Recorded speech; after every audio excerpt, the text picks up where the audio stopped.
Hey there, welcome to my channel. Today I want to show you how to disable comments on Facebook posts for your Android phone. Sometimes you may want to prevent people from chatting on your updates, photos, or links, and this tutorial will teach you exactly how to do that. Let's start by opening the Facebook app on your Android. You'll find the Facebook app with the big blue F logo, either on your home screen or in the app drawer. Once Facebook opens, find a post where you want to turn off commenting. You can scroll through your timeline, check your profile, or use the search bar to locate the post. When you find the post, tap the three dots in the top right corner. Select Edit Post from the menu. This will take you to the post editor screen. At the top right, tap the three dots again and choose Turn Off Comments.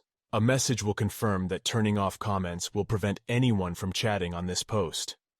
Tap Turn Off to disable commenting. All set. No one can leave comments on this post now. Disabling comments gives you control over conversations on your profile and allows you to share updates freely without unwanted chatter or negativity.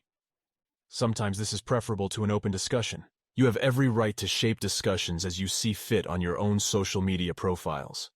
Use the tools provided to build the experience you really want. I hope this helps you gain more control and peace in your Facebook posting. Let me know if you have any other questions or want extra tips for managing interactions. I'm here to help. Thanks for watching. Please subscribe for more useful how-tos and recommendations targeted at you, the viewer. Feedback and comments are also appreciated. I aim to improve with every video. Please share your thoughts on content you find most helpful or ways I can enhance future explanations.